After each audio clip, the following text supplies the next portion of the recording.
Morgan's destination was the Isle of Savona, near which a great Spanish fleet was expected to pass, and here he hoped to make some rich prizes.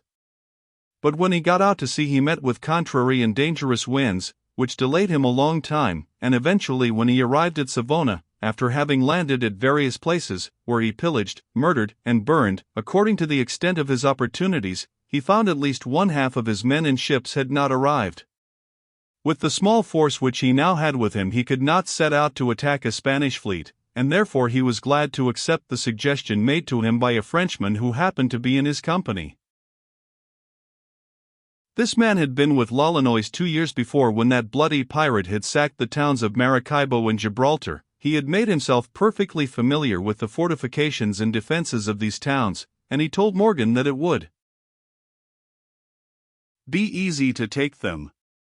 To be sure, they had been thoroughly sacked before, and therefore did not offer the tempting inducements of perfectly fresh towns, such as Port-au-Prince, but still in 2 years the inhabitants must have gathered together some possessions desirable to pirates, and therefore, although Morgan could not go to these towns with the expectation of reaping a full harvest, he might at least gather up an aftermath which would pay him for his trouble. So away sailed this horde of ravenous scoundrels for the lake of Maracaibo, at the outer end of which lay the town of Maracaibo, and at the other extremity the town of Gibraltar. When they had sailed near enough to the fortifications they anchored out of sight of the watchtower and, landing in the night, marched on one of the forts. Here the career of Morgan came very near closing forever. The Spaniards had discovered the approach of the pirates, and this fort had been converted into a great trap in which the citizens hoped to capture and destroy the pirate leader and his men. Everybody had left the fort, the gates were open, and a slow match, communicating with the magazine, had been lighted just before the last Spaniard had left. But the oldest and most sagacious of rats would be no more difficult to entrap than was the wily pirate Morgan.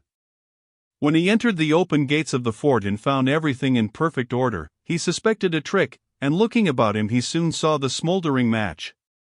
Instantly he made a dash at it, seized it, and extinguished the fire.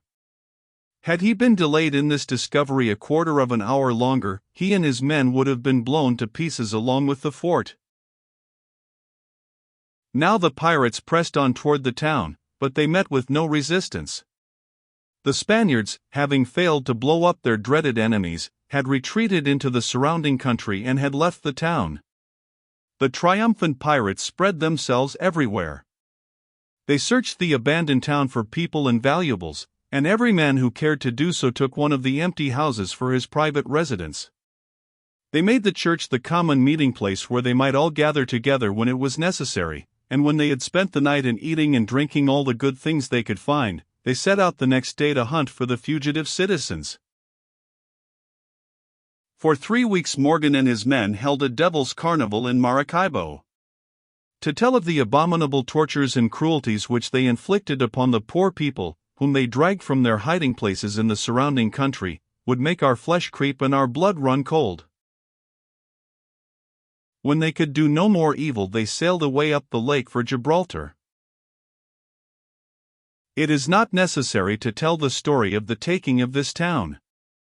When Morgan arrived there he found it also entirely deserted. The awful dread of the human beasts who were coming upon them had forced the inhabitants to fly. In the whole town only one man was left, and he was an idiot who had not sense enough to run away. This poor fellow was tortured to tell where his treasures were hid, and when he consented to take them to the place where he had concealed his possessions, they found a few broken earthen dishes, and a little bit of money, about as much as a poor imbecile might be supposed to possess. Thereupon the disappointed fiends cruelly killed him. For 5 weeks the country surrounding Gibraltar was the scene of a series of diabolical horrors. The pirates undertook the most hazardous and difficult expeditions in order to find the people who had hidden themselves on islands and in the mountains, and although they obtained a great deal of booty, they met with a good many misfortunes. Some of them were drowned in swollen streams, and others lost much of their pillage by rains and storms. At last, after having closed his vile proceedings in the ordinary pirate fashion, by threatening to burn the town if he were not paid a ransom, Morgan thought it time for him to depart, for if the Spaniards should collect a sufficient force at Maracaibo to keep him from getting out of the lake, he would indeed be caught in a trap. The ransom was partly paid and partly promised, and Morgan and his men departed, carrying with them some hostages for the rest of the ransom due. When Morgan and his fleet arrived at Maracaibo, they found the town still deserted, but they also discovered that they were caught in the trap which they had feared, out of which they saw no way of escaping. News had been sent the Spanish forces of the capture and sacking of Maracaibo, and 3 large men of war now lay in the channel below the town which led from the lake into the sea. And more than this, the castle which defended the entrance to the lake, and which the pirates had found empty when they arrived, was now well manned and supplied with a great many cannon, so that for once in their lives these wicked buccaneers were almost discouraged. Their little ships could not stand against the men of war, and in any case they could not pass the castle, which was now prepared to blow them to pieces if they should come near enough. But in the midst of these disheartening circumstances, the pirate leader showed what an arrogant, blustering daredevil he was, for, instead of admitting